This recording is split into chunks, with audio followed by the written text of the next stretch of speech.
नमस्कार, मैं गिरीश अग्रवाल दैनिक भास्कर परिवार की ओर से आप सबका बहुत बहुत स्वागत करता हूं और बहुत धन्यवाद करता हूं कि आपने आज की शाम अपना समय निकालकर हमको ज्वाइन किया। आज की शाम हमारे लिए ज़रूरी है और बहुत इम्पोर्टेंट है दो कारणों से। सबसे पहले तो कि आज से भास्कर के डबल कीर्तिमान उत्सव की समारोह की शुरुआत हो रही है। ये डबल कीर्तिमान जो है भास्कर ने राजस्थान में स्थापित किया है। जैसा कि आप सब जानते हैं कि भास्कर आज 12 राज्यों में स्थापित है और राजस्थान हमारे लिए बहुत महत्वपूर्ण है, इसलिए कि जब 1996 में भास्कर मध्य प्रदेश से निकलकर पहली बार अपनी होम स्टेट छोड़ के बाहर गया था तो राजस्थान ने हमको बाहें खोलकर हमारे को अपनाया था, हमको अपना बनाया था। और भास्कर की राजस्थान में जो सफलता मिली हमको, उसी की वजह से आज भास्कर हिंदुस्तान के 12 राज्यों में स्थापित है। इसलिए हमारे लिए राजस्थान बहुत महत्वपूर्ण है और हमारे दिल के बहुत करीब है। ये जो डबल कीर्तिमान भास्कर ने स्थापित किया राजस्थान में, ये अपने आप में एक किसी भी अखबार के लिए बहुत बड़ा पड़ाव है, बहुत बड़ा अचीवमेंट है। पाठक संख्या के हिसाब से, IRS के हिसाब से जो देश की सर्वोच्च संस्था है, भास्कर राजस्थान में सबसे ज्यादा पढ़ा जाने वाला अखबार है। सिर्फ शहरों में भी नहीं, पूरे राजस्थान में। तो डबल कीर्तिमान बहुत इंपॉर्टेंट है और इसका असली श्रेय हमारे राजस्थान के लाखों पाठकों को जाता है। आप ही की वजह से हम बने हैं जो आज हम बन पाए। और दूसरा कारण इसलिए भी आज ये शाम बहुत इंपॉर्टेंट है कि हमारे बीच कुमार विश्वास जी जुड़ रहे हैं और कुमार विश्वास जी का पिछले 6 महीने में, ये लॉकडाउन के दौरान का पहला कार्यक्रम है और इस 6 महीने में कुमार विश्वास जी ने घर में बैठ के, क्योंकि ये बहुत कम होता है कि कुमार विश्वास जी 6 महीने लगातार अपने घर में कि वो दुनिया भर में घूमते रहते हैं, उनकी दुनिया भर में कार्यक्रम होते थे। तो पिछले 6 महीने में उनको समय मिला तो उन्होंने घर में बैठ के बहुत सारी नई नई रचनाएं लिखी हैं, अद्भुत रचनाएं लिखी हैं, तो वो आपके साथ शेयर करेंगे। और ये भास्कर के लिए बहुत गौरव की बात है कि हम माध्यम बन पाए, आपके और कुमार विश्वास जी के बीच का माध्यम बन पाए कि आपको ये मौका दिया जाए कि कुमार विश्वास जी से आप रूबरू हो सकें।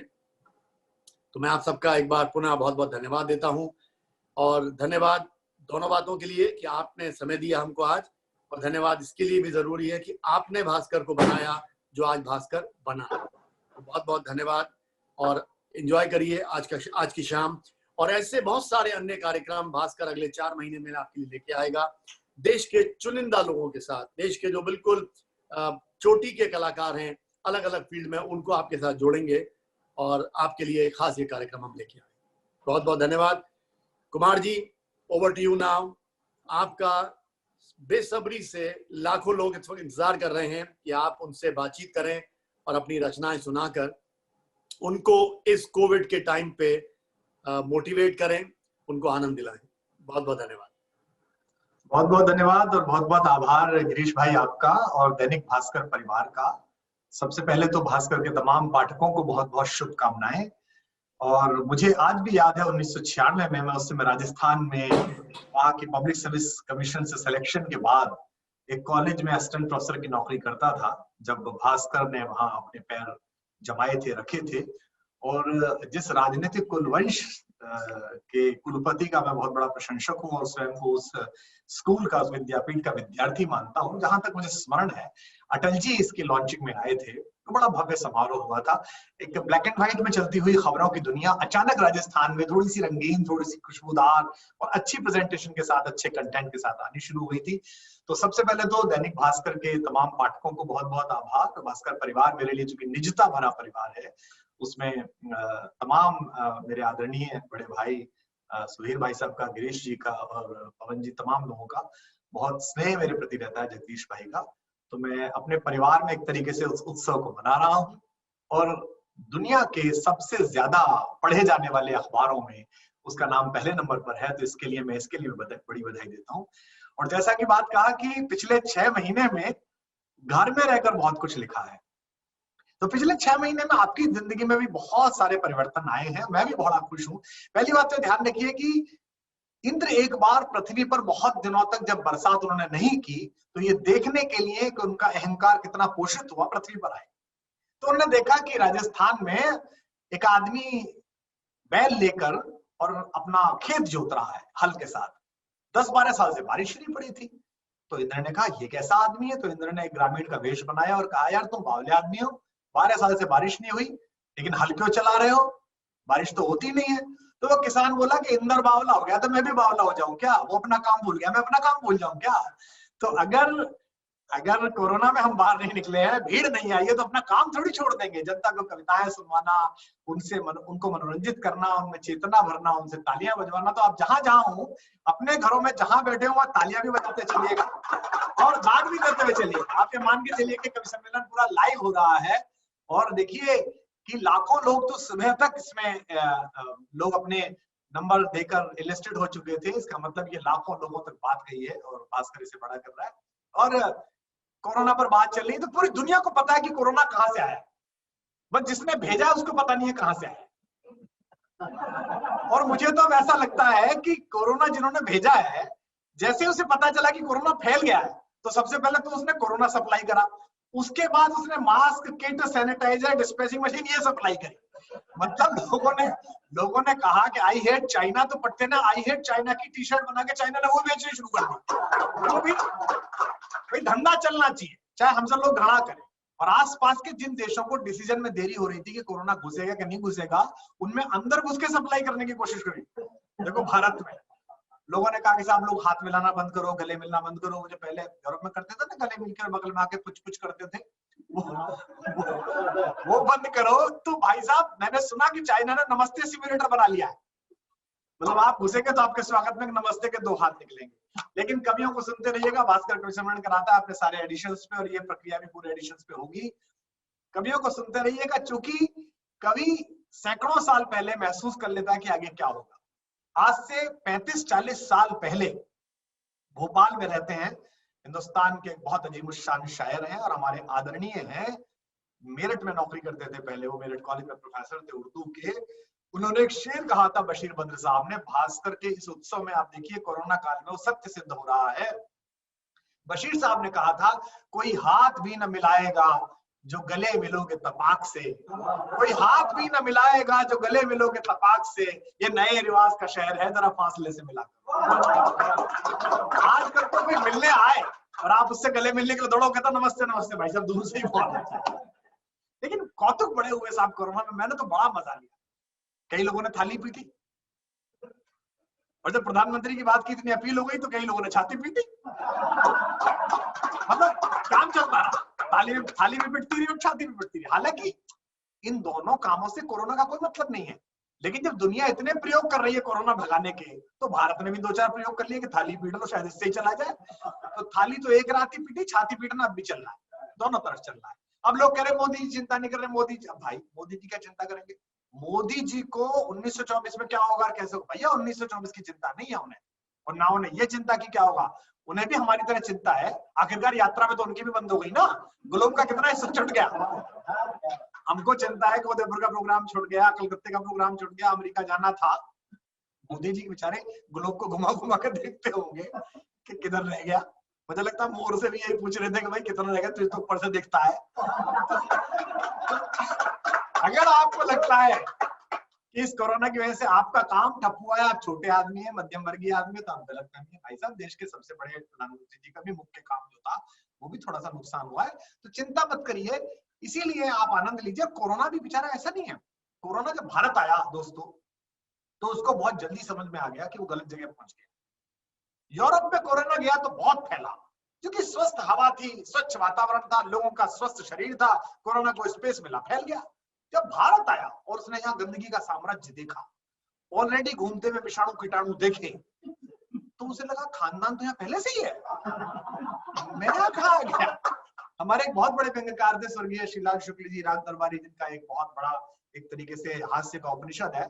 उसमें उन्होंने लिखा है कि हम आजादी के बाद हम हिंदुस्तानियों को भले ही ढंग का रेजर बनाना ना आया, पर कूड़े को खाद्य पदार्थ में बदलने की कला पूरे विश्व में हमें आती है। तो जब कोरोना आया और कोरोना ने देखा कि बंबई की सड़क पर एक गोलगप्पे वाले भाई साहब नाले के पानी से बर्तन साफ कर रहे हैं, तो उसके जी में आया कि इसी नाले में कूद के मैं आत्महत्या कर लेता। कुलचे वाले भैया ने जब बरसात के पानी के गड्ढे में जो जमा था उसमें प्लेट धोई, तो कोरोना को समझ में आ गया कि गुरु इस देश में मुश्किल लड़ाई है, इसलिए इतनी देर लगी।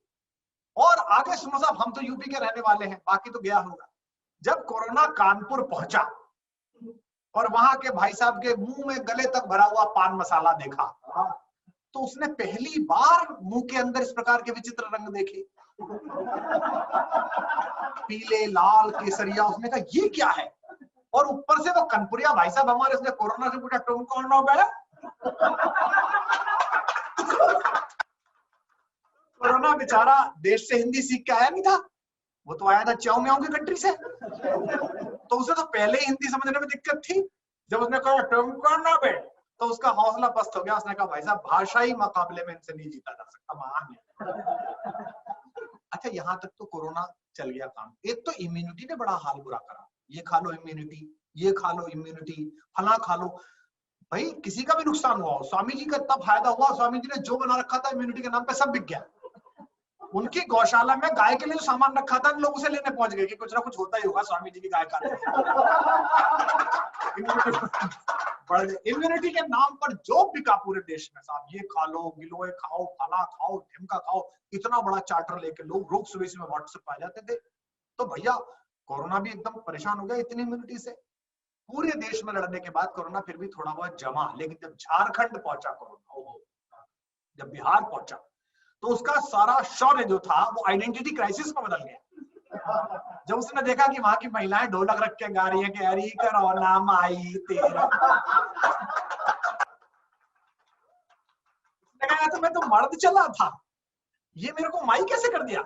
तो ये जो जेंडर परिवर्तन कोरोना का हुआ, यहां आकर उसको मामला समझ में आ गया। तो कोरोना को पहली बार पता चला कि बेटा दुनिया तुझे ओवर केयर करके मार रही है, हिंदुस्तान तुझे इग्नोर कर करके मार देगा। बिहार में चुनाव है, वहां संक्रमण भी कम है, रैली करनी है, संक्रमण तो कम कहना ही पड़ेगा, रैली भी करनी है। और वहां वैसे भी कोई ज्यादा कोरोना फैलेगा नहीं, पूरा प्रदेश ही अल्कोहल से हाथ धो चुका है पहले ही, आपको बताइए, समझने वाले समझ गए। अच्छा, अल्कोहल पे याद आया, जब ये बात आई कि अल्कोहल युक्त सैनिटाइजर से हाथ धोया जाएगा, तो मेरा एक दोस्त है विक्की, वो रहता है अहमदाबाद में, वो पत्नी का उसकी फोन आया, बोले भाई साहब ऐसे ऐसे ड्राई प्रदेश है, पता नहीं कहां से 40-50 बोतल लिया है, रोज शाम को खोल के बैठ जाते हैं और मुझसे भी कहते तू भी पी। तो मैंने पूछा क्या कर रहा है तू, ये ऐसे कैसे पिला रहा? बोले और तेन पता नहीं यार, सभी कह रहे हैं अल्कोहल से मर जाता है और मुंह के रास्ते जाता है, तो मैं रास्ते में मारने के जुगाड़ तक पहुंचने ही नहीं। मैंने कहा तू मूर्ख है। अरे तू क्या बात कर रहा है यार, मैं पहले गार्गल करता हूँ, गार्गल ढक्कन डालता हूँ, फिर गार्गल करता हूँ, फिर पीता हूँ। तो भैया प्रेम के कवि, विरस के कवि हम सब घर में हैं। और देखिए दुनिया में दवाएं बन रही हैं, वैक्सीन हो रहे हैं, हमारे देश में कोरोना के समय उत्सव है। आप देखिए हमारा टीवी खोल के देखिए, आहा, ऐसी ऐसी खबरें हैं कि कोरोना अकेला बैठा हो, दूसरे कोरोना के विषाणु ने पूछा, बोले आज का भारत का डाटा क्या रहा? बोले यार पता नहीं, मैं तो रिया सुशांत वाली खबर देख रहा था, मेरे को पता नहीं, तू बता कितना मर गया। दो विषाणु आपस में बात करें तो ऐसे बात कर रहे हैं।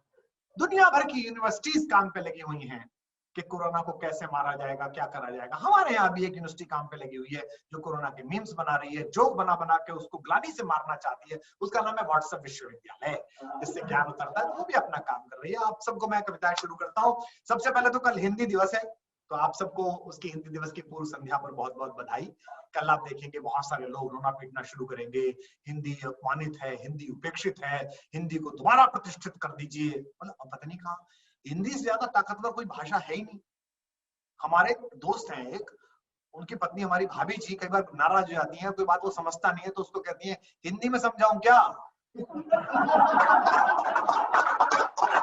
सब एक सेकंड में समझ जाता है, जबकि दोनों अंग्रेजी पढ़े लिखे सॉफ्टवेयर इंजीनियर है, लेकिन हिंदी में कहते हैं समझ में। हिंदी सबकी समझ में आ जाती है भैया, सबको करनी पड़ती है। मैं तो आपको इतने दिन बाद भास्कर के माध्यम से आपसे मुलाकात कर रहा हूं, तो मैं आपको फिर कह दूं कि लफ्ज के जुगनू जमाने के अंधेरों से निकाल, शेर पढ़ रहा हूं कि लफ्ज के जुगनू जमाने के अंधेरों से निकाल, मैंने छोड़े हैं उजालों में उजाला करने। लफ्ज के जुगनू जमाने के अंधेरों से निकाल, मैंने छोड़े हैं उजालों में उजाला करने। अनगिनत आंखों से गुजरा हुआ शायर तेरा, फिर उन्हीं पलकों में आया है ठिकाना करना। अनगिनत आंखों से गुजरा हुआ शायर। आपको लग रहा होगा आवाज कहां से आ रही? हमारे ऑफिस के जितने भी लोग हैं वो कह रहे थे जी पहले तो काम करते करते कम से कम प्रोग्राम सुन आते थे, आजकल तो घर में ही बैठे हुए हैं। मैंने कहा चिंता मत करो, भास्कर ने इंतजाम कर दिया, सुनाऊंगा मैं, सुनेंगे 1 लाख लोग, तुम नीचे बैठ के आराम से सुनना, ताली बजाना। अब इस उपलक्ष्य में इनके 1 महीने की तनख्वाह आधी करी जाएगी। प्रोग्राम सुन लिया, लेकिन जो भी काम था भाई, काम अपना नहीं भूलना चाहिए। अपना जो जिसी तरह वो होता था ना, दोनों हाथ उठाकर ताली बजा ली, हमने शुरू किया था भाई। कभी सम्मेलन में सुना प्रधानमंत्री जी सुनने आते थे, हमें क्या पता था इससे रैली कर लेंगे। प्रोग्राम सुन रहे हैं मुख्यमंत्री जी, बाद में देखा हमने कहा दोनों हाथ उठाकर ताली बजा रहे। मैंने कहा भाई साहब तुमसे भी आगे निकल गया, हम तो इसे प्रोग्राम में इस्तेमाल कर रहे थे, उन्होंने तो देश बदलने में कर दिया। खैर चलिए, मैं आपको सुना, इसकी सबसे अच्छा बात जो रही इस पूरे उसकी, मैं आपको सुनाता हूँ कि वही कुमार विश्वास है, वही भास्कर है, वही आप हैं। पहली 4 पंक्तियां सुनिए कि विदुर का भीष्म का पद अश्रु प्रक्षालन नहीं भूला। जो लोग कहते हैं ना कि हिंदी की बारकता कम है, उसमें उर्दू इस्तेमाल करनी चाहिए, उर्दू के बाद होगा। उर्दू भी अच्छी जबान है, जबानें सभी अच्छी होती है, जबानें खराब नहीं होती, जबानों का बधुआ होना खराब होता है। अंग्रेजी भी बहुत अच्छी जबान है, और अंग्रेजी की भाषा को खराब मानने के बाद हिंदी को प्रतिष्ठित करूं, ये मूर्खतापूर्ण बात है। अंग्रेजी कितनी भी सुंदर हो, हमारी हिंदी जैसी थोड़ी हो जाएगी। वाहिदा रहमान जी इतनी खूबसूरत है, पर मेरी माँ से सुंदर थोड़ी हो जाएगी। तो इसलिए सुनिएगा कि विदुर का भीष्म का पद अश्रु प्रक्षालन नहीं भूला। आप जहां हो, कार में हो, परिवार में हो, संस्कार में हो, व्यवहार में हो, जहां भी हो वही वहां करिए। मतलब ऐसा नहीं लगे कि आप न्यू लैपटॉप पे देख रहे हैं, घरवाली करिए हो क्या रहा है, पता नहीं क्या कर रहा है। भाभी जी का बेटे बड़ा अजीब काम है, मतलब एक तरफ तो चाय वाला आता था, इधर से कुछ होता था, कभी उठ के जाता था, कवित्री जो है वो मोबाइल देखती थी, वो कमेंट करना होता था, यहाँ तो सिर्फ ये गुग्गू की तरह सामने देखे जा रहे हैं कि इसमें से कुछ हो रहा होगा। तो मैं मान के चल रहा हूँ कि आपकी प्रतिक्रिया चल रही है कि विदुर का भीष्म का पद अश्रु प्रक्षालन नहीं भूला। बड़ी तैयारी की आपके लिए मैंने, आज नया कुर्ता पहना है, नीचे क्या पहना ये मत पूछना, क्योंकि पेमेंट यहीं तक का मिल रहा है, इसलिए नीचे की चर्चा नहीं करेंगे हम लोग। कि विदुर का भीष्म का पद अश्रु प्रक्षालन नहीं भूला, कठिन व्रत द्रोण इंगित तपस पथ चालन नहीं भूला।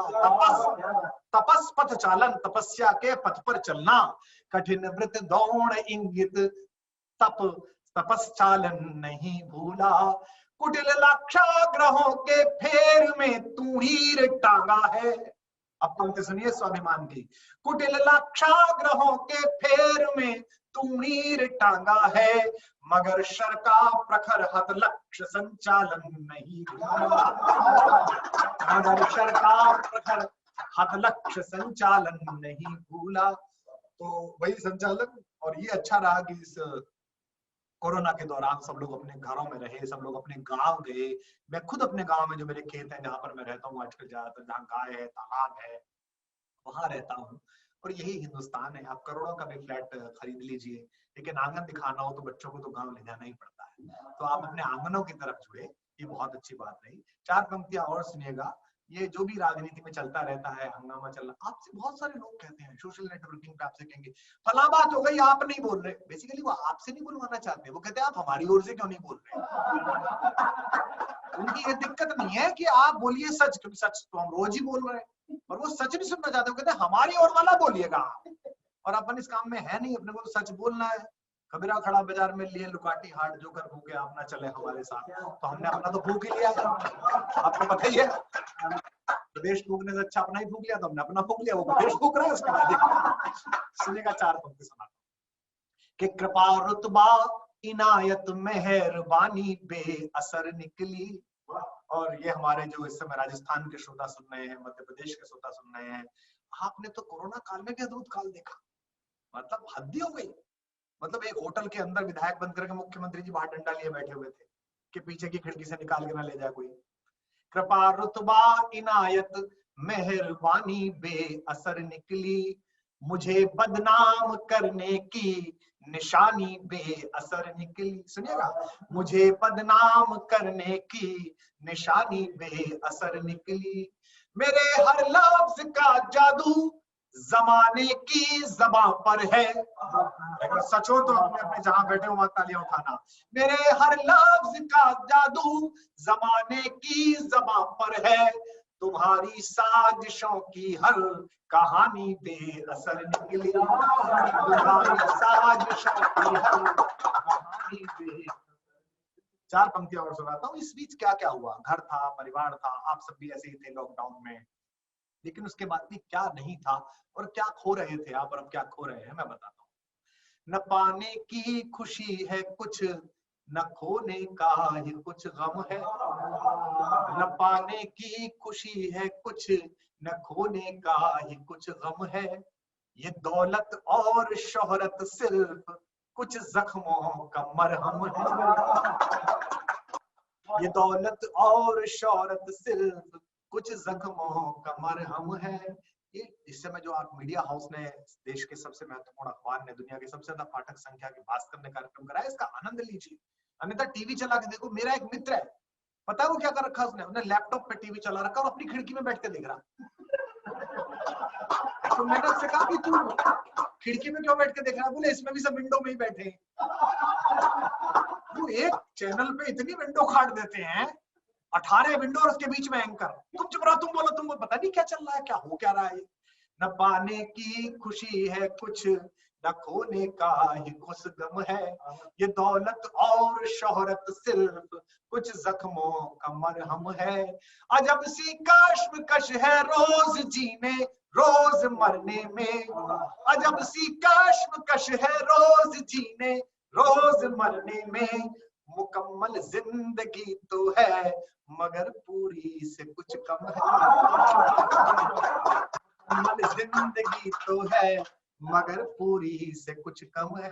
भैया भास्कर वाला से पूछते रहना कि सही तो आ रही है आवाज, पता चला हम गाए जा रहे हैं वहां से पता ही नहीं चल रही। जरा उनसे पूछते पाछते रहना, मैसेज करके जगदीश भाई जी से और गिरीश भाई से। सुनिएगा कि मेरी, लेकिन आप सब लोगों के कारण, आप सब सुनते हैं लगातार, फेसबुक पे ट्विटर पे जुड़ते हैं, अपनी बातें कहते हैं। अच्छा, ट्विटर फेसबुक भी अद्भुत बात हो गई है, आप कुछ भी लिखो उसमें 4 जीवन से निराश लोग नीचे आ ही जाते हैं। आप लिखो कि सुप्रभात, आपका दिन मंगल हो, रात तो तुम बोले नहीं।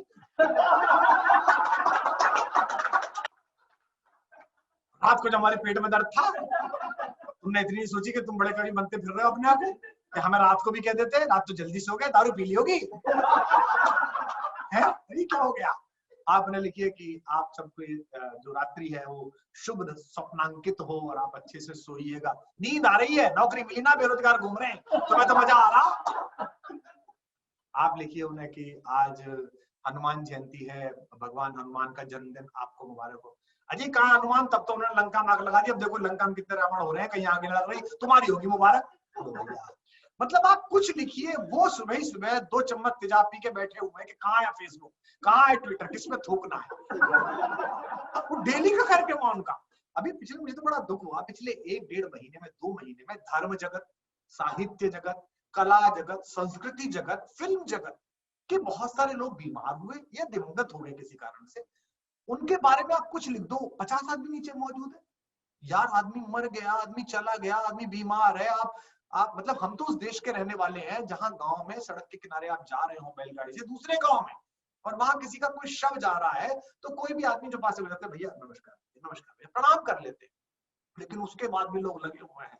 तो इस नकारात्मकता से बाहर निकलिए। सुनिएगा कि मेरी आंखों में रोशन है जो वीरानी तुम्हारी है, मेरी आंखों में रोशन है जो वीरानी तुम्हारी है, बिछुड़कर तुमसे जिंदा हूँ ये हैरानी तुम्हारी है, बिछुड़कर तुमसे जिंदा हूँ ये हैरानी तुम्हारी है, मेरी हर सांस में लय है तुम्हारे दर्द की मुश्किल। पंक्ति सुनिएगा, मेरी हर सांस में लय है तुम्हारे दर्द की मुश्किल, मगर इस दर्द की हर एक आसानी तुम्हारी है, मगर इस दर्द की हर एक आसानी तुम्हारी है। इस बीच बम्बई बड़ा जबरदस्त चर्चा में है, बहुत दिनों से हम सब भी देख रहे हैं। मैंने बम्बई पे कभी ये 4 मिसरे कहे थे कि खेल एहसास के इनाम में सिक्के और हवस, भावना का खेल बनाते हैं आप, खेल एहसास के इनाम में सिक्के और हवस, आप ही खेलिए हमसे नहीं खेले जाते, मुंबई तुझसे मोहब्बत तो है हमको लेकिन इस मोहब्बत के तकाजे नहीं मुंबई किस मोहब्बत तो है हमको, लेकिन हमसे तेरे ये तकाजे नहीं झेले जाते। बहुत सारी बातों पर आपको चुप रहना चाहिए। जब गंदगियां हो रही हो, शोर मच रहा हो, सड़क पे लड़ाई हो रही हो, गंदे अल्फाज बोले जा रहे हो, तो वो वसीम भाई का जो एक मिसरा है कि ऐसी वैसी बातों से तो अच्छा है खामोश रहो, या फिर ऐसी बात कहो जो खामोशी से अच्छी। तो ऐसे में खामोश रहना बहुत, मैं भी कई बार खामोश रहता हूँ, हमारे सोशल मीडिया के दोस्त सुनते हैं। अच्छा देखिए क्या है कि वो आपसे उम्मीद करते हैं, मैं इस बात का बड़ा आभार व्यक्त करता हूँ, वो आपसे आशा करते हैं कि आप बोलेंगे। उन्होंने जिन्हें जिताया है, जिन्हें नेता बनाया, जिन्हें सरकार दी, उनसे तो उम्मीद खत्म हो गई। वो आपसे उम्मीद करते हैं आप बोलिए, आप बोलिए। तब मैं कहता हूँ कि जो बातचीत के असली हिमायती थे कवि, लोकतंत्र संवाद से चलता है, जो बातचीत के असली हिमायती थे कवि, वो बातचीत को मुंहजोरियां समझते हैं। आश्चर्य की बात है कि जिस राजनेता का कैरियर ही कार्टून बनाने से शुरू हुआ, उनकी राजनीति कार्टून से डर जाती है। कैसी अजीब बात है भाई। जो बातचीत के असली हिमायती थे कभी, हम तो इस मामले में बहुत खुश रहते हैं, हम पे कोई भी कार्टून बना ले, अपना फोटो ही छप जाए वही कार्टून लगता है यार। जो बातचीत के असली हिमायती थे कभी, वो बातचीत को मुंहजोरिया समझते हैं। और ये मिसरा आप देखिएगा, मैं अपनी ओर से स्टेटमेंट दे रहा हूं कि जो बातचीत के असली हिमायती थे कभी, वो बातचीत को मुंहजोरिया समझते हैं। मैं जो चुप रहता हूं तो मेरे कुछ कमजर्फ अजीज, मैं जो चुप रहता हूं तो मेरे कुछ कमजर्फ अजीज मेरे लिहाज को कमजोरियां समझते हैं। मेरे लिहाज को कमजोरियां। तो अगर कोई चुप है, अगर कोई बोल नहीं रहा है, तो कमजोर नहीं है, वो लिहाज कर रहा है इस व्यवस्था का कि ठीक है जाने दीजिए, समय अपने आप बोलेगा। सुनिएगा, इसलिए बातें अधूरी रह जाती हैं और पूरी नहीं हो पाती हैं। अधूरी रह जाने पर मुझे चाल रहा है फिर याद आ गई, इसलिए जहां जहां से याद आ रहा है मैं सुना रहा हूँ। क्योंकि जैसे कहता है ना रवा, मैं जब शुरू में जाता था बचपन में स्कूटर सही करवाने पिताजी का, तो वो स्कूटर ठीक कर देते। एक थे वहां पे प्रदीप भाई साहब, गुरुजी का स्कूटर आया ठीक कर दो, हमें खड़ा रहना पड़ता था, पिताजी कहते थे वहीं खड़े रहना तू। प्रिया का स्कूटर था, पिताजी का था, प्रिया ब्रांड था। तो वो स्कूटर जब सही कर देते थे तो वो कहते थे कि अभी रवा हो रहा है, तो स्कूटर स्टार्ट करके छोड़ देते थे रवा। तो अभी हमारा गला जो है वो कभी सम्मेलनों के कारण रवा नहीं हुआ है, लेकिन फिर भी सुनिए। ये जवानी में कई गजलें अधूरी छूट जाती हैं, जवानी में कई गजलें अधूरी छूट जाती है, कई ख्वाहिश तो दिल ही दिल में पूरी छूट जाती है। कोरोना में तो बहुतों की छुट्टी। मैंने देखे थे एक नेताजी का पंजाब हरियाणा के थे, वो अपनी अधूरी ख्वाहिश पूरी करने गए थे और ऊपर से नीचे गिर पड़े छज्जे पे से, तो कोरोना में पुलिस पकड़ने आ गई, तो गर्दन में ही ख्वाहिश रह गई। कई ख्वाहिश तो दिल ही दिल में पूरी छूट जाती है, जुदाई में तो मैं उससे मुकम्मल बात करता हूँ, जुदाई में तो मैं उससे मुकम्मल बात करता हूँ, मुलाकातों में सब बातें अधूरी छूट जाती हैं, मुलाकातों में सब बातें अधूरी छूट जाती हैं। अब ये सुनिएगा कि नजर अक्सर शिकायत आजकल करती है दर्पण से, नजर अक्सर शिकायत आजकल करती है दर्पण से, थकन भी चुटकियां लेने लगी है तन से और मन से, थकन भी चुटकियां लेने बहुत मन में आता था आराम मिलना चाहिए, बहुत प्रोग्राम हो गया, आराम मिलना चाहिए, बहुत प्रोग्राम हो गया, तो बहुत आराम हो गया, प्रोग्राम मिलने चाहिए। भगवान जो है उससे ऐसी बातें नहीं कहा। रात भाई हमारे नहीं रहे, मेरे बहुत आदरणीय थे रात इंदौरी साहब, वो कहा करते थे, बोले वो एक मुशायरे में एक लड़का जो है नीचे बैठा, वो नया नया मुशायरा सुनने आया, वो मिसरा पूरा नहीं हो, सुभान अल्लाह सुभान अल्लाह सुभान अल्लाह सुभान अल्लाह जोर जोर से चिल्लाता था। तो शायर ने नीचे से कहा कि भाई अल्लाह को धीमे से पुकारो, वरना अल्लाह ने तुम्हें धीमे से भी पुकार लिया ना।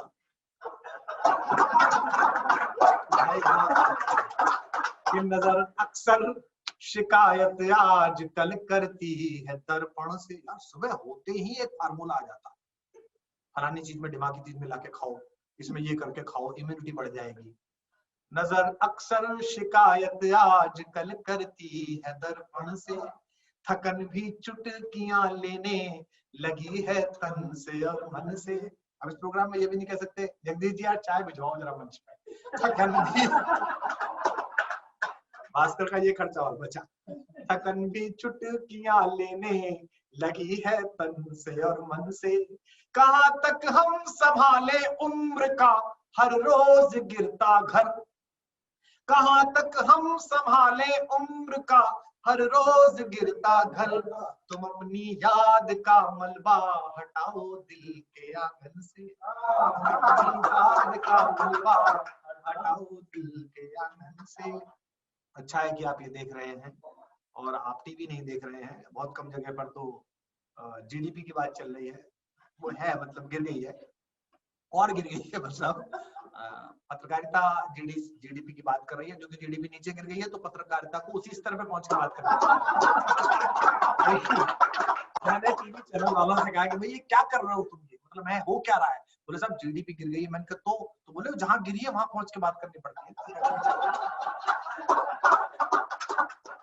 कोरोना काल में सबसे बड़ी बात ये है कि निगेटिव बने रहो, तो इस बात को शायद मुझे लगता है पत्रकारों ने गंभीरता से ले लिया है कि बहुत निगेटिव बने रहो किसी प्रकार से। तो मैं आपको सुनाऊं, लेकिन ये श्राद्ध का पर्व चल रहा है और देखिए यही हिंदुओं की सबसे महत्वपूर्ण बात है और भारतीयों की बहुत बड़ी बात है कि वे अपने पितरों को याद करते हैं, अपने पूर्वजों को याद करते हैं। मैं यहाँ एक बहुत ही अद्भुत बात आपके साथ शेयर करूं। भास्कर परिवार भी उसके संस्थापक आदरणीय रमेश जी की स्मृति में एक बहुत बड़ा पर्व करता है। मैं अक्सर 2 साल से जब से हो रहा है तब जा रहा हूँ परिवार का सदस्य होने के नाते। शाहजहां को, जो इतना बड़ा सुल्तान था जिसने ताजमहल का निर्माण कराया था, जब उसके बेटे औरंगजेब ने 7 साल कारावास में रखा था, तो शाहजहां को कारावास में पीने के लिए वो एक टूटी हुई मटकी में आधा नपातुला पानी भेजता था, पानी तक ज्यादा नहीं भेजता था।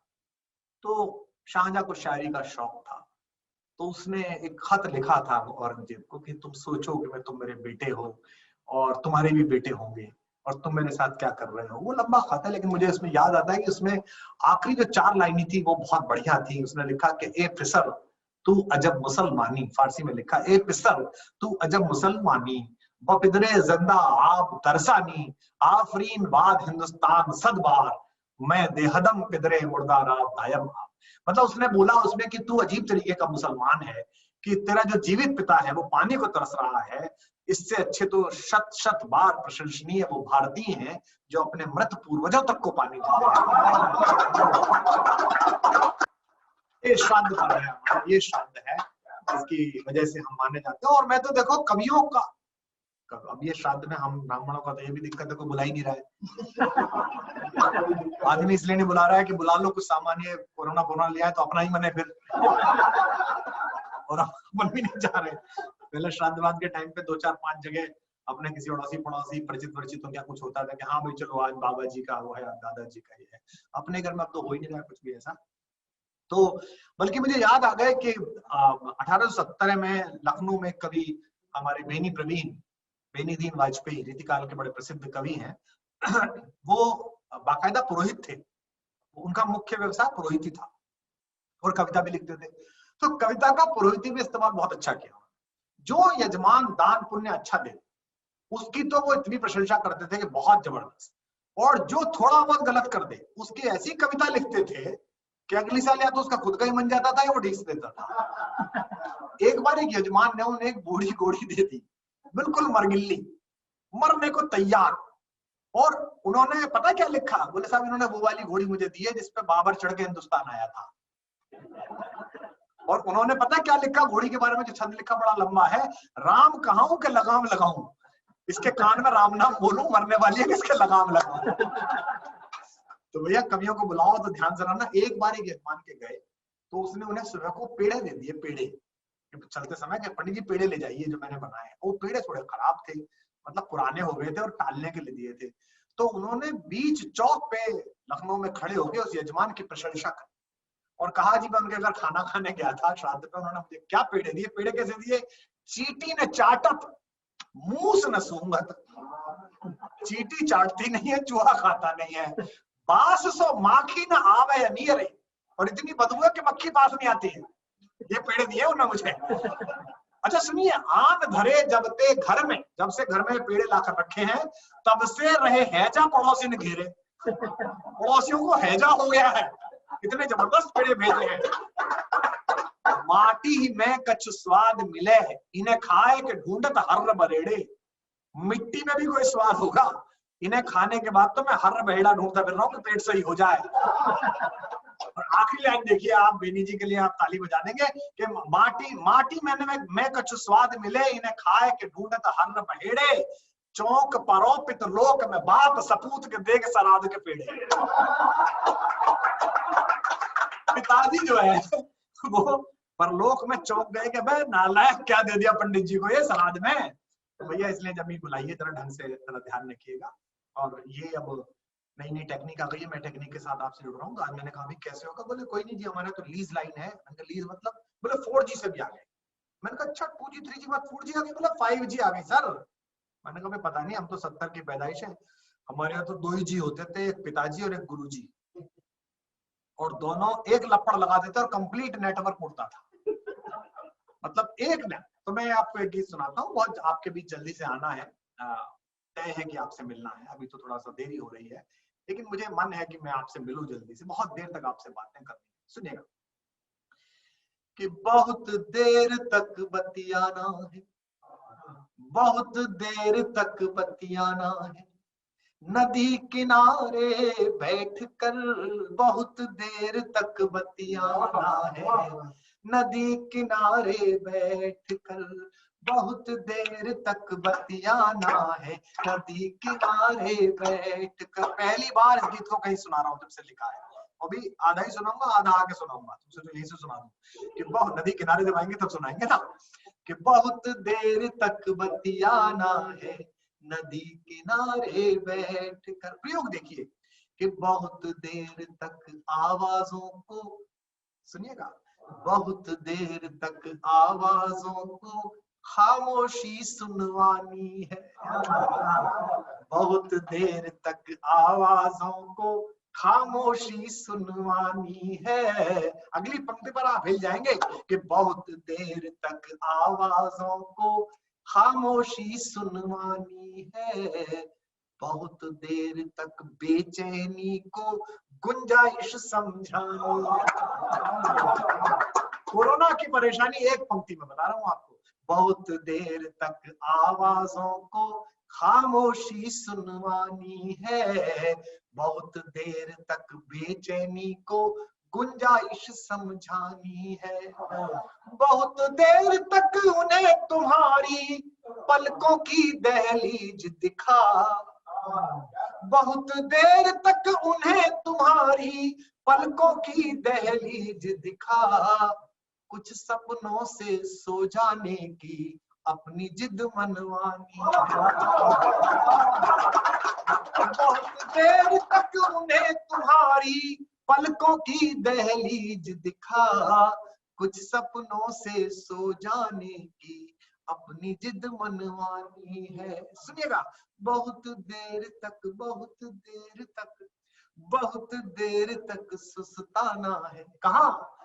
बहुत देर तक, बहुत देर तक, बहुत देर तक सुस्ताना है, तुमने गहरे बैठ कर बहुत देर तक बतियाना है, नदी किनारे बैठ कर बहुत देर तक, बहुत देर तक, बहुत देर तक बतियाना है, नदी किनारे बैठ कर बहुत देर तक सुस्ताना है, तुम में गहरे बैठ कर बहुत देर तक बतियाना है, नदी किनारे बैठ।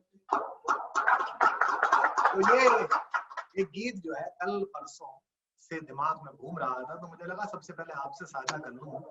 भास्कर में जैसे कहते हैं ना, सुबह उठ के सबसे पहले सूरज को नैवेद्य दिखाना चाहिए, भास्कर तो सूरज ही है, तो सबसे पहले इस गीत का नैवेद्य मैंने भास्कर को समर्पित कर दिया है।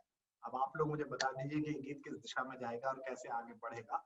मैं आपको एक गीत और सुनाता हूँ, बहुत मन के साथ आप सुन रहे हैं। एक गीत विशेष रूप से इस समय आपको सुनना चाहिए। बड़ी नकारात्मकता आपने देखा होगा चारों तरफ, बड़ी नकारात्मकता, और आपत्ति काल में ही पता चलता है कि आदमी के अंदर की स्टील कितनी मजबूत है। जब क्राइसिस आता है तब पता चलता है। इस समय सीमाओं पर भी तनाव है, हमारी आर्थिक स्थितियां भी ठीक नहीं है, हमारे सामाजिक परिवेश में भी बहुत सारी समस्याएं हैं, पारिवारिक समस्याएं भी हैं। इन सब के बीच अगर आपने सकारात्मकता जिंदा रखी, अगर आपने पॉजिटिविटी जिंदा रखी, तो फिर आप बच जाएंगे। और अपने अंदर का स्वाभिमान और सकारात्मकता जिंदा रखिए। एक गीत मैं आपको और सुना देता हूँ चलते चलते, बहुत देर से आप सुन रहे हैं, लेकिन कोरोना में आप भी शामिल कीजिए, मुझे भी बताइएगा जो जो हुआ है इस बीच में, उसके साथ भी हमारे साथ बातें करिए। एक तो सबसे अच्छा, मुझे तो बहुत अच्छा लगा कि जब कोरोना का लॉकडाउन पीरियड खत्म हो गया और मैं 2-4 जगह कभी बाजार गया, कहीं गया, तो मुंह बांधे रखने की वजह से बड़ी सुविधा है, जान पहचान का हल्ला नहीं मचा, कौन आ गए कैसे आ गए। लेकिन इसके बाद में मुझे बड़ा आश्चर्य हुआ कि 2-4 पब्लिक प्लेस पे थोड़ी बहुत बातचीत करने से लोग पहचान गए और बातचीत हुई। मैं एक गीत आपको सुना रहा हूँ, सुनिएगा। कि सूरज पर प्रतिबंध अनेकों, सूरज पर प्रतिबंध अनेकों और भरोसा रातों पर, सूरज पर प्रतिबंध अनेकों और भरोसा रातों पर, नैन हमारे सीख रहे हैं हंसना झूठी बातों पर, सूरज पर प्रतिबंध अनेकों और भरोसा रातों पर, सूरज पर प्रतिबंध अनेकों और भरोसा रातों पर, नैन हमारे सीख रहे हैं हंसना झूठी बातों पर। हम इतने ज्यादा इस बीच में कोरोना काल में हमारी नव मनुष्यता जो है वो उजागर हो गई। हम गांवों में थे, कोई आ जाए, आपत्ति काल हो जाए, चौमासा हो जाए, गर्मी पड़ जाए, 5 आदमियों 10 आदमियों पूरा गांव में रख लेता था, रोटी खिला देता था। ये 80 के दशक के दौरान जो हमने संयुक्त परिवार तोड़ के सिंगलटन फैमिली बनाने की कोशिश की है ना, मैं मेरी और बस खत्म, ये जो है ना, मैं हूँ मेरी और 2 टेडी बियर और मामला खत्म। मामला अम्मा नहीं रहनी चाहिए, बाबूजी नहीं रहने चाहिए, गांव नहीं रहना चाहिए। ये जो नव मनुष्यता थी ये एक्सपोज हो गई हम सबके सामने। ये जो 30-40 करोड़ लोगों की हमने नव मनुष्यता बनाई थी, जहाँ 1.5 करोड़ 2-2 करोड़ के फ्लैट के सामने बेचारगी से भरे हुए मजदूर जब लौटे, तो ये तय हो गया कि आपने बिल्डिंग बना ली है, आपने ये सब चीजें बना ली है, लेकिन आपने इस देश का संस्कार कहीं ना कहीं छोड़ दिया है, कार ले लिया। सूरज पर प्रतिबंध अनेकों और भरोसा रातों पर, नैन हमारे सीख रहे हैं हंसना झूठी बातों पर। सुनिएगा कि हमने जीवन की चौसर पर दाव लगाए आंसू वाले। कभी इशारा करता है अगली पंक्ति में, इशारा समझ जाए तो मुझे बताइएगा कि हमने जीवन की चौसर पर दाव लगाए आंसू वाले, कुछ लोगों ने हर पल हर दिन मौके देखे बदले पाले, कुछ लोगों ने हर पल हर दिन मौके। जितने भी पार्टियों के, राजनीतिक पार्टियों के साथी सुन रहे हो, जो भक्त हो, चिंटू हो, चमचे हो, 3 प्रकार की प्रजाति है। अपने नेताओं के चक्कर में, अपनी पार्टियों के चक्कर में दूसरे लोगों को गाली गुफ्तार देना बंद कर दो। ट्विटर पर गाली बकना, फेसबुक पे गाली बकना, इनके चक्कर में मत पड़ो, क्योंकि जिसको तुम गाली बक रहे हो उसका कुछ पता नहीं है, तुम्हारी वाली पार्टी में आके खड़ा हो जाएंगे माननीय नेताजी हो गए। अभी मध्य प्रदेश वालों से पूछो बेचारों से, 25 साल से गाली बक रहे थे, 25 साल से हल्ला मचा रहे थे। मैं जाता था ग्वालियर, मैं जाता था झांसी, ले गाली और ले गाली, सारे हमारे राष्ट्रवादी खड़े होते थे। फिर एक दिन देखा, महाराज प्रणाम महाराज। भैया ध्यान से, कुछ इसलिए ध्यान रखो, पता नहीं कौन जाके खड़ा हो जाए, हमें मत दिया करो। हाँ, कुछ लोगों ने हर पल हर दिन मौके देखे बदले पाले, हमने जीवन की चौसर पर दाव लगाए आंसू वाले, कुछ लोगों ने हर पल हर दिन मौके देखे बदले पाले, हम शंकित सच पर अपने, हिंदी का प्रयोग देखिए हिंदी दिवस की पूर्व संध्या पर, हम शंकित सच पर अपने, वे मुग्ध स्वयं की घातों पर, नैन हमारे सीख रहे हैं हंसना झूठी बातों पर, सूरज पर प्रतिबंध अनेकों और भरोसा रातों पर, नैन हमारे सीख रहे हैं हंसना झूठी बातों पर। मन सुनिएगा आखिरी, कि हम तक आकर लौट गई हैं मौसम की बेशर्म कृपाएं, कैसा मुंह रहता होगा, कैसा जमीर रहता होगा, कैसी आत्मा रहती होगी, है? जिधर देखा तवा पर रात उधर गया सारी रात। क्या हुआ भाई, कल तक ऐसा बोल रहे थे आज ऐसा बोल रहे हो। हम तक आकर लौट गई हैं मौसम की बेशर्म कृपाएं। और सुधीर जी, गिरीश जी, जगदीश भाई साहब, ज्योति भाभी जी, पवन जी, तमाम मेरे घर के बड़े लोग सुन रहे हैं, तो उन्हें ये बात पता भी है जो मैं अगली पंक्ति बोल रहा हूँ। आप सबका जहां बैठे हो वहां मन चाहिए। हम तक आकर लौट गई हैं मौसम की बेशर्म कृपाएं, हमने सहरे के संग बांधी अपनी सब मासूम खताएं।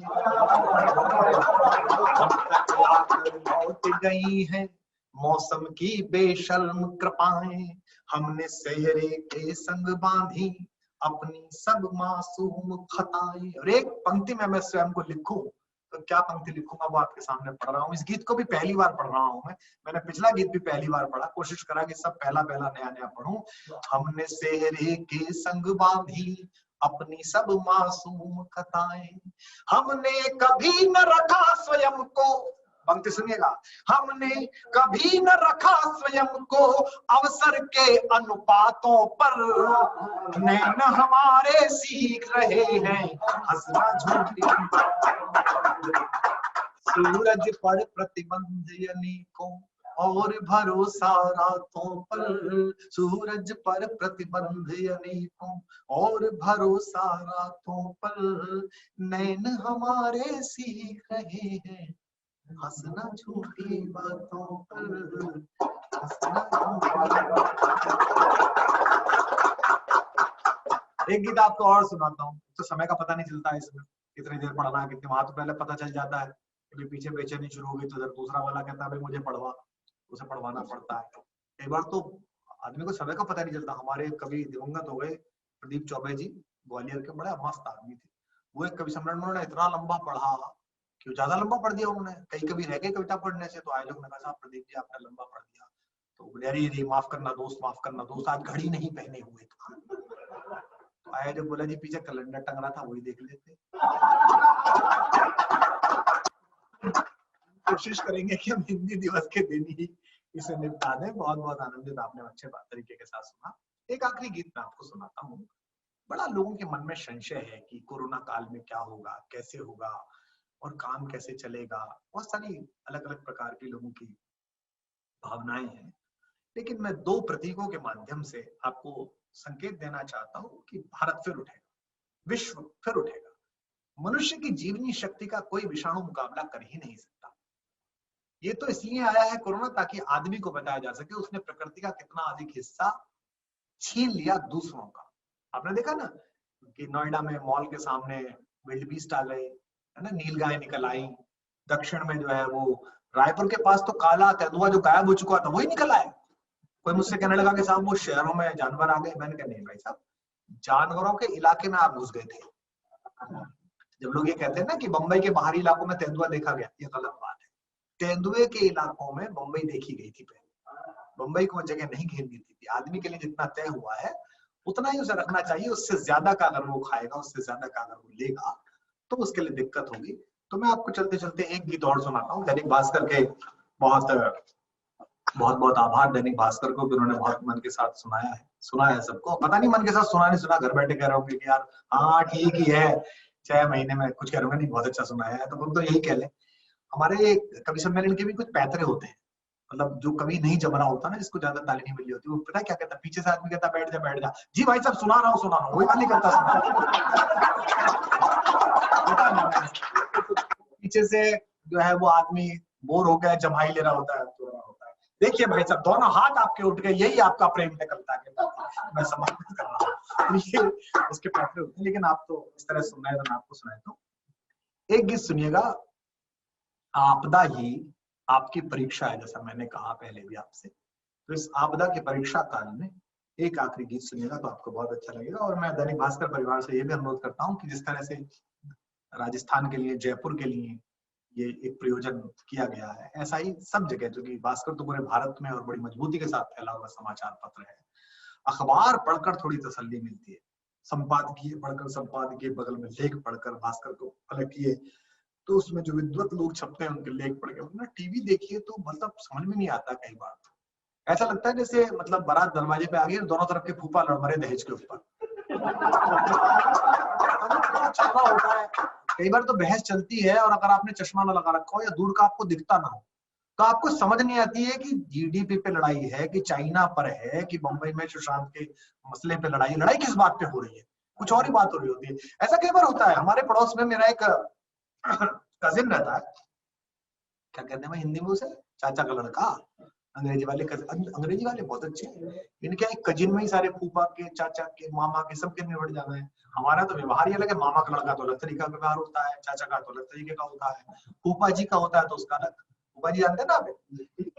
हमारे हिंदू परिवारों में, हमारे भारत में कैरेक्टर होता है फूफा। उसका काम ही होता है कि वो शादी में हमें फूफा करे।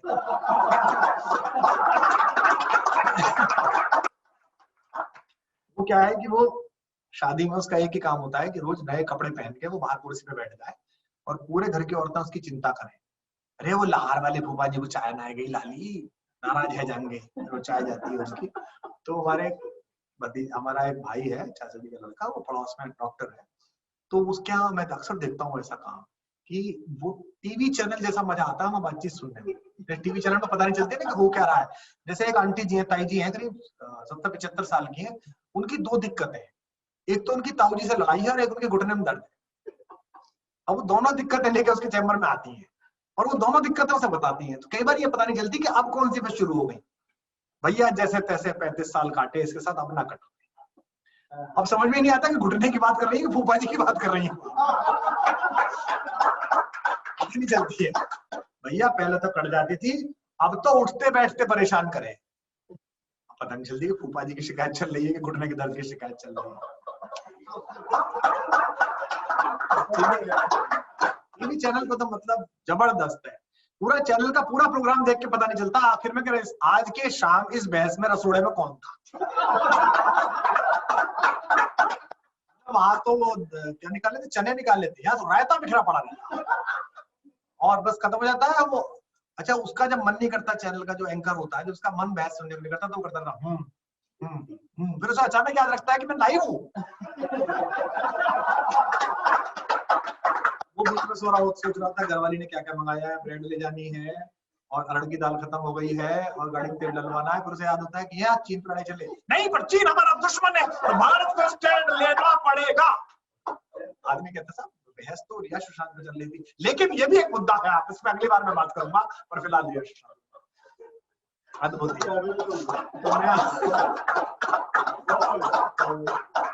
चाय पी लो भाई, चाय पीनी चाहिए। भगवान कृष्ण ने गीता में कहा है, तो या चापी मैं चापी, तभी चाय पी, मैं भी चाय पीता हूँ। 18 अध्याय इतने श्लोक जो है सुने तो थक गए होंगे दोनों लोग। तो मैं आपको एक गीत सुनाता हूँ। मतलब ये कोरोना जाएगा और आज भास्कर ने शुरुआत की है इस उत्सव की, इस आनंद की।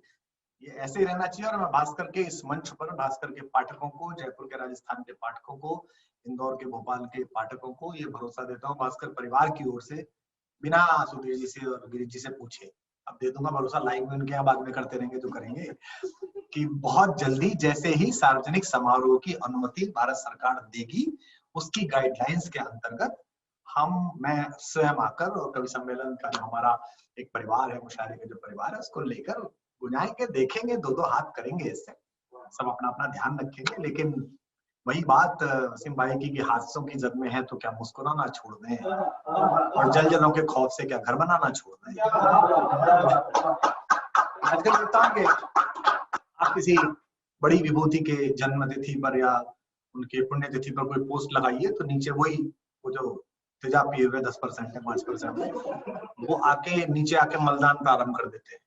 आप कुछ लगाइए, आप कुछ लिखिए, गांधी जी लिखिए तो उनके लिए गाली, आप सावरकर जी के जन्मदिन पर लगाइए तो उनके लिए गाली, आप नेहरू के लिए लगाइए तो उनके लिए गाली, आप मदर टेरेसा लगाइए तो उन्हें गाली। क्योंकि अब क्या है कि किताब तो कोई पढ़ता नहीं है, किताब कोई मंगाता नहीं है, अखबारों के संपादकीय पढ़ता नहीं है। वो एक 2000 रुपए का फोन आता है ओप्पो और उस पर लड़का शुरू हो जाता है पोपो। सुबह उठते ही व्हाट्सएप विश्वविद्यालय का कचरा ज्ञान आ जाता है। अच्छा, उसमें भी क्या होता है भाई, गजब तो तब हो गया, मुझे गुस्सा तब आया 1965 की लड़ाई में हमारे उत्तर प्रदेश के एक लाल, भारत के एक लाल वीर अब्दुल हमीद ने अपनी एक जीप लेकर 5 पैटर्न टैंक तोड़े। पहले 3 तोड़े थे, फिर बाद में 8 टोटल पैटर्न टैंक तोड़े उन्होंने। एक झटके में 5 तोड़े, उससे पहले 3 तोड़ दिए थे। और उनको परमवीर चक्र मिला। उस समय के प्रधानमंत्री ने उनकी तारीफ की, और यहाँ तक कि पाकिस्तानी सेना ने युद्ध के बाद उनकी तारीफ की और कहा कि एक मर्द का बच्चा मिला साहब, कैसे घुस गया। मैंने उनके लिए पोस्ट लिखी तो नीचे आ गए भाई लोग तुरंत, अजी ये तो गलत है, सिर्फ उनका नाम अब्दुल हमीद है इसलिए तकलीफ है उन्हें, क्योंकि उनका पब्लिक एजेंडा है, उनका एक पॉलिटिकल एजेंडा है, और ये तो गलत सूचना है जी, वो तो चंद्र कुमार साहू फलाने गांव के ढिमाके करके और उनका था, ये तो इनका थोड़ी था, इनके नाम तो वैसे लिख दिया था। अब उसमें क्या करा, इस बात को सिद्ध करने के लिए 2-4 फर्जी वेबसाइट पे लेख भी लिख दिए, फेसबुक पे लेख लिख दिए। लेकिन क्या होता है कि जो ऐसी हरकत करने वाले लोग होते हैं उनमें बुद्धि तो होती नहीं, विवेक तो होता ही नहीं है इस हरकत करने का। उसमें क्या गलती कर गए, ऐसा हुआ था वीर अब्दुल हमीद ने कुछ नहीं किया था, फलाने ने किया था, हिंदू ने किया था, मुसलमान ने कुछ नहीं किया था। और उस समय की कांग्रेस सरकार में इंदिरा गांधी ने जानबूझ के इन्हें परमवीर चक्र दिया। अबे भैया मूर्खो, 1965 में लाल बहादुर शास्त्री प्रधानमंत्री थे, कहां इंदिरा गांधी के हाथ से परमवीर चक्र दिला रहे हो?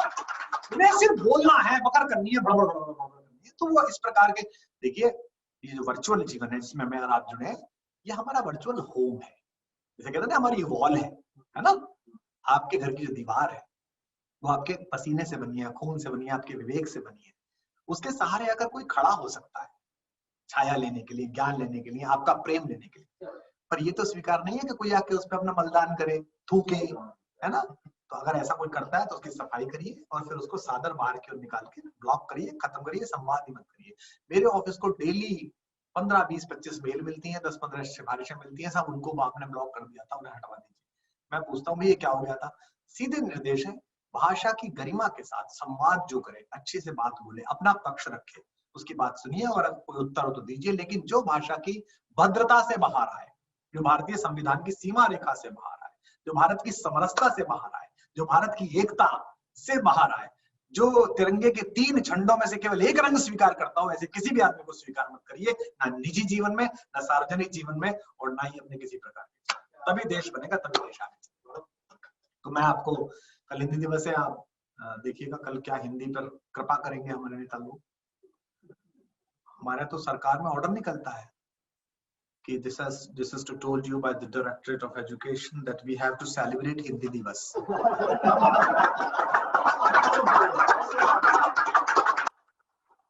आपने बड़ी कृपा की देवता, आप ना आते तो हिंदी अम्मा बेचारी ढूंढती रहती कि पोता ना आया मेरा, अंग्रेजी जो बोलता था। संसद से लेकर, हमारे कवि हैं आदरणीय कृष्ण मित्र जी की पंक्ति याद आई मुझे, संसद से लेकर सड़क तलक केवल नारे ही शेष मिले, हिंदी का दिवस मनाने को अंग्रेजी में आदेश इसलिए हिंदी को कमतर आंकने का जिनका दुस्साहस हो, समझ जाइए वो खुद कमतर है। इससे बढ़िया भाषा, इससे बढ़िया आनंद, आप संस्कृत पढ़िए, आप उर्दू पढ़िए, आप फारसी पढ़िए, आप अंग्रेजी पढ़िए, सब बहुत अच्छी है, पर हमारी हिंदी, हमारी बोलचाल की भाषा तो अद्भुत ही है, सुनिएगा। और ये जितने भी अंग्रेजी में कहते हैं ना, मेरे को भाई मिलते हैं, वो मीडिया थोड़ा सा ना गली में प्रॉब्लम होता है हिंदी बोलने की। मेरा कई बार मन करता है कि आप पास में मैं निकाल के दिखाऊं उसमें से अभी इसी गले को दबा दो तो हाय अम्मा चिल्लाएगा, उस समय निकलेगा oh my grand mother, oh my grand mother, ऐसा नहीं निकलेगा। कुत्ता भाग जाए तेरे पीछे तो बचाओ बचाओ करेगा, ओ फादर सेव मी, ऐसा ना करने का। अरे हिंदी अद्भुत भाषा है यार, पिता पिता है, माँ है। हमारे तो एक परिचित है, मैं उनके घर पे गया तो उनका बच्चा कॉन्वेंट स्कूल में पढ़ता है, तो उसके क्लास टीचर और उसके प्रिंसिपल दोनों आए हुए थे उसकी कोई शिकायत करने। तो बच्चा बेचारा फंसा बैठा था, मैंने घंटी बजाई, बहुत पुरानी बात है, तो बच्चा बाहर निकल के आया। मैंने पूछा बेटा फादर है? बोला हाँ जी 3 है।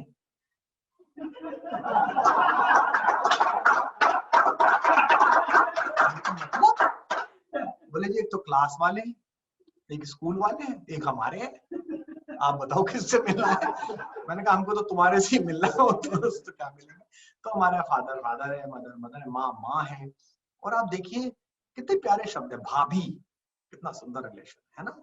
न कमरा जान पाता है, न अंगनाई समझती है, कहाँ देवर का दिल लटका है, भौजाई समझती है।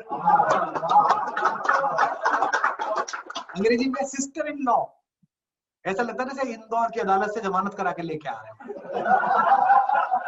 इन लॉ क्या होता है? Sister in law. तो मैं आपको एक चलते चलते गीत सुनाता हूँ। बहुत देर से मैंने आपके साथ आनंद किया, मतलब कविता और कवि सम्मेलन और ये तो था ही, जितना सुनाना था। मुझे आपसे बातें करनी थी, बहुत मन था कि भास्कर के साथ बातचीत करें आप सबके साथ। सुनिए, ये गीत गाथ बांध लीजिएगा जो सुनाने जा रहा हूँ, सुनिएगा और मेरे साथ गुनगुनाइएगा जहां बैठे हो।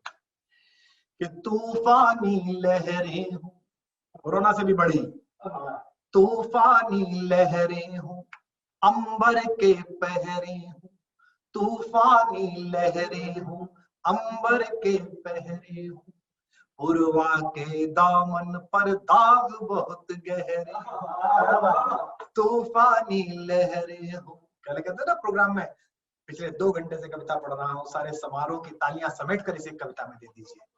तो आप लोग खुद को भी समेटिए, जो आप टेढ़े हो गए हैं तकिए के सहारे, ऐसा मत बैठिए, ढंग से बैठिए। तूफानी लहरें हूँ, अंबर के पहरे हूँ, उर्वा के दामन पर दाग बहुत गहरे हूँ, सागर के माझी मत मन को तू हारना, सागर के माझी मत मन को तू हारना, जीवन के क्रम में जो खोया है पाना है, पतझड़ का मतलब है फिर बसंत आना,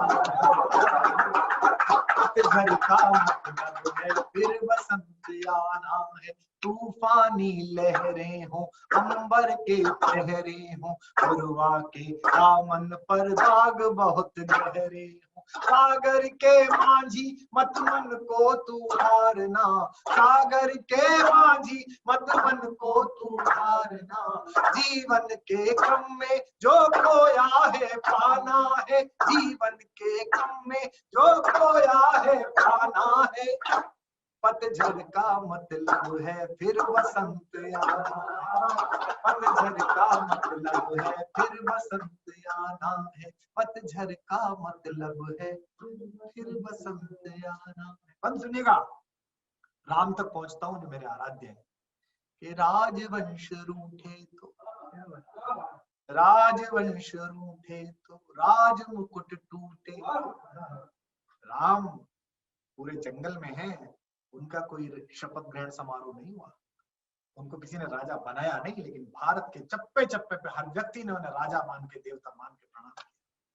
हमारे यहाँ कहा जाता है, नाभिषेको न संस्कार सिंहस्य क्रियते वनः, जंगल में शेर का ना तो अभिषेक होता है, ना राज्याभिषेक का संस्कार होता है।